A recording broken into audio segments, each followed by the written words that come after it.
The conference room aboard the Galactic Medical Symposium was a marvel of interstellar design. Its walls shimmered with softly pulsating light, designed to mimic the star fields outside, creating a calming atmosphere for the many alien delegates who gathered there. Around the sleek oval table sat an eclectic group of scientists and medics from across the galaxy, their varied forms and colours giving the room an almost surreal vibrancy. At the centre of it all stood Dr. Evelyn Grant, a human physician from Earth, who seemed remarkably relaxed amidst the growing tension. She sipped from her coffee mug, stencilled with the words, "Keep calm, I'm a doctor," as the alien attendees erupted into murmurs.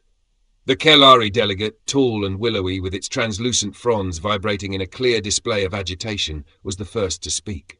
"You're telling us," the Kelari said, its voice soft but quivering with alarm, "your species deliberately allows its internal temperature to rise to potentially fatal levels as a means of defense?" Dr. Grant nodded, her expression calm and a little amused. "That's right, it's called a fever. Pretty standard immune response." The room fell silent. Crystalline Zorians, chitinous Arthons, soft-skinned amphibioids, and other beings from across the galaxy stared at her in varying states of disbelief. The silence was broken by the Zorian delegate, whose shimmering crystalline plates shifted to a sharp flickering orange, an unmistakable sign of alarm. "Standard?" the Zorian exclaimed, their voice like the chime of wind over glass. "This is considered normal for humans? You allow your body to damage itself without intervention?" "Well, yeah," Evelyn replied with a shrug. "Fever is the body's way of making itself inhospitable to pathogens. Most bacteria and viruses can't handle the heat. It's actually pretty clever when you think about it." "Clever?" croaked the amphibian-like delegate, their wide, watery eyes bulging as their smooth, iridescent skin rippled with agitation. "Clever! Barbaric seems more accurate. Surely your medical technology prevents such reckless self-destruction?" Evelyn chuckled softly, setting down her coffee mug on the table. "Not really. We'll step in if the fever gets dangerously high, say 104 or 105 degrees Fahrenheit, but for the most part we let it run its course. Fluids, rest, maybe a cold compress if it's really uncomfortable. But otherwise, we just let the body do its thing." She smiled, clearly enjoying their stunned reactions. "Think of it like an impromptu sauna for your immune system. Very relaxing, for the body at least." There was a collective intake of breath, followed by a cacophony of overlapping voices. "Unbelievable," muttered the Zorian, their crystalline plates dimming in a way that suggested a headache was forming. "You allow this dangerous process to continue without constant monitoring? You willingly endure such suffering?" chirped the insectoid Arthon, their mandibles clicking nervously as they leaned forward. This is biological madness. Your body could destroy itself."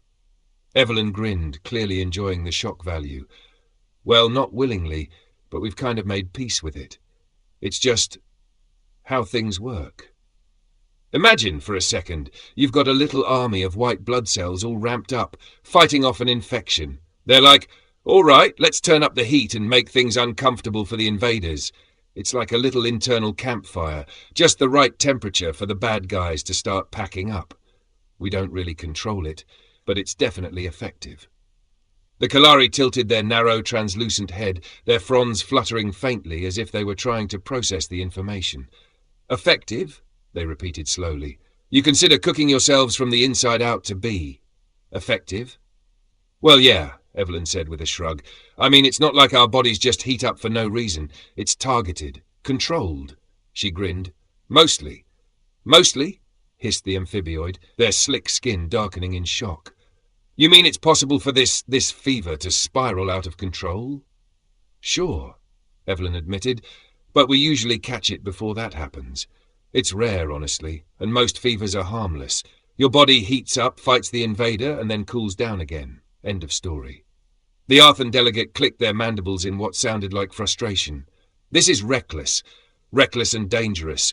Why not use external temperature regulation? Surely your species has the technology to control such a process."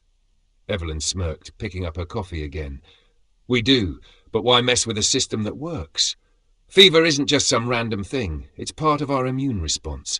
It ramps up when we're fighting an infection and goes away when the job's done. It's like having an internal fire alarm that also puts out the fire. The Zorian delegate leaned back, their crystalline plates glinting as they dimmed to a troubled blue. Madness! Your species willingly endures such conditions regularly? Evelyn nodded. Yup, all the time. Cold, flu, even more serious stuff like malaria.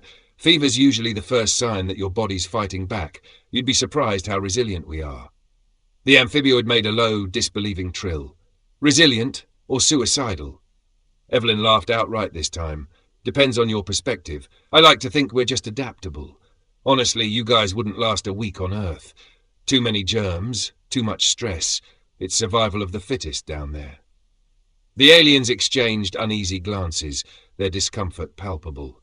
Evelyn leaned casually against the edge of the table, her grin widening. Welcome to humanity, she said with a playful wink. The conversation had taken a brief pause after Evelyn's explanation of the fever. The aliens sat there, each of them processing the idea that a human body could raise its temperature on its own to fight off sickness. The Kalari delegate's fronds twitched nervously. The Zorian delegate shimmered in erratic colours, while the Arthon delegate blinked in stunned silence. Evelyn could practically see their gears turning as they digested the information. She took a quick sip of her coffee, her favourite part of these talks coming up.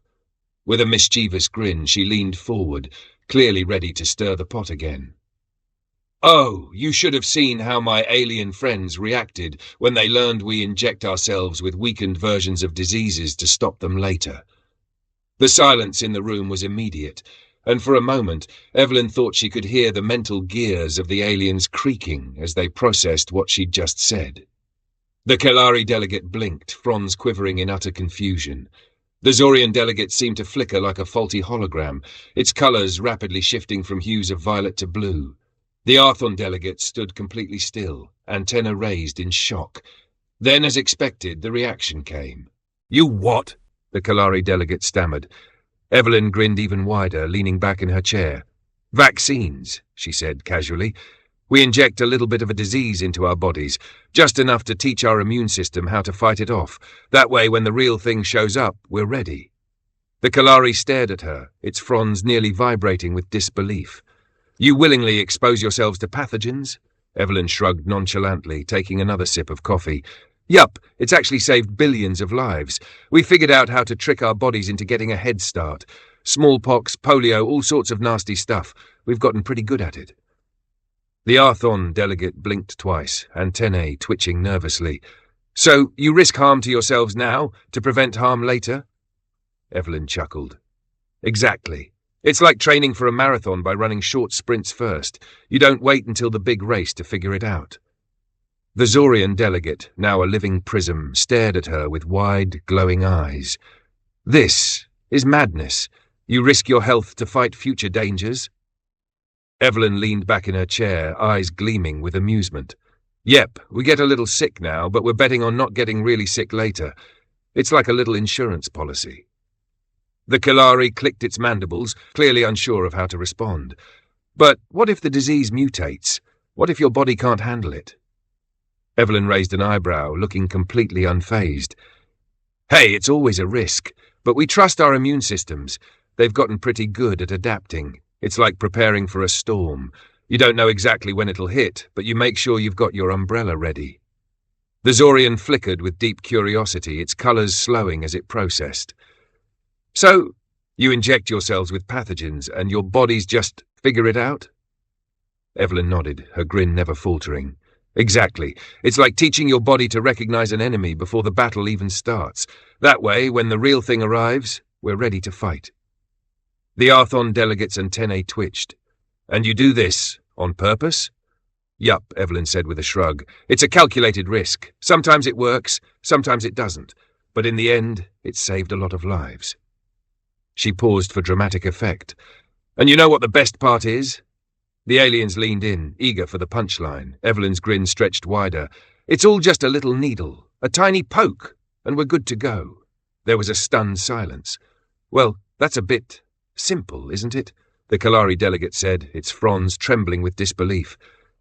You, humans, put your lives in the hands of something so small? Evelyn laughed. Hey, don't knock it till you've tried it. We've been doing this for centuries, and it's worked out just fine. I mean, we've got a lot of people here, don't we?" The Arthur delegate seemed to be coming around. Its antennae twitched thoughtfully.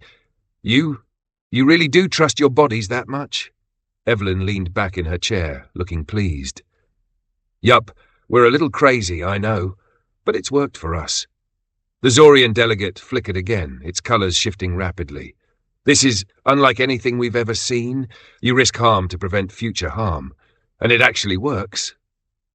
Evelyn raised her coffee cup. "Most of the time, yeah. It's like setting up a trap to catch the invaders before they can even step inside your house. You might get a little tangled in the net, but you stop them from doing real damage." The Kelari delegate's fronds were a deep shade of violet now, almost a little calmer but still uncertain. "But you have to trust your bodies and the medical science behind it?" "Exactly," Evelyn said, her voice warm and encouraging. "That's why we've got doctors, scientists and researchers. We figure out the best way to make sure those little invaders don't stand a chance." The Zorian delegate seemed to be processing it all, its colours slowly shifting to a soft blue. "Incredible, but strange. So you purposefully expose yourselves to dangers, and you trust it will help you in the long run?" "Yup," Evelyn grinned widely. "We've got our faith in the system. It's not perfect, but it works for us, and the results speak for themselves." The Kelari delegate's fronds finally relaxed a little, though it still looked somewhat overwhelmed by the conversation. "I don't think I'll ever fully understand this, but I suppose it's clever in its own way." Evelyn laughed softly. "It's all about taking a little risk for a big payoff, and hey, it works out more often than not." She paused, giving them all a wink. "And you know, if you ever need a flu shot, just let me know. I've got it." As the final revelation settled into the room, a profound silence descended. The aliens sat frozen, their expressions a mix of awe, disbelief, and quiet amazement, each struggling to grasp the complexity and daring of human biology. The concept of willingly allowing the body to endure such risks and then adding vaccinations to the mix was beyond anything they'd encountered. At the centre of it all, Evelyn, the human doctor, leaned back in her chair with a satisfied smirk, savouring the shock that rippled through the room. It was clear that while they might never fully understand it, the aliens had a newfound respect for the strange resilience of humanity.